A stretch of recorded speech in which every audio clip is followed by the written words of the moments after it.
মায়ের সাথে জিনা করার পর মেয়েকে বিবাহ করা জায়েজ হবে কি? এই প্রশ্নের জবাব হলো, কোনো মহিলার সাথে জিনা করার পর জিনাকৃত মহিলার মেয়েকে বিবাহ করা জায়েজ হবে না, বরং সম্পূর্ণ হারাম হবে।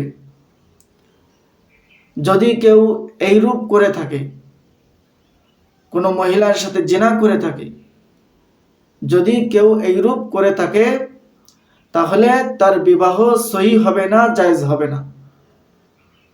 জানা মাত্রই তাদেরকে স্বামী স্ত্রীকে পৃথক হয়ে যেতে হবে। এর সংশোধনের অন্য কোনো পথ নেই, অন্য কোনো ব্যবস্থা নেই।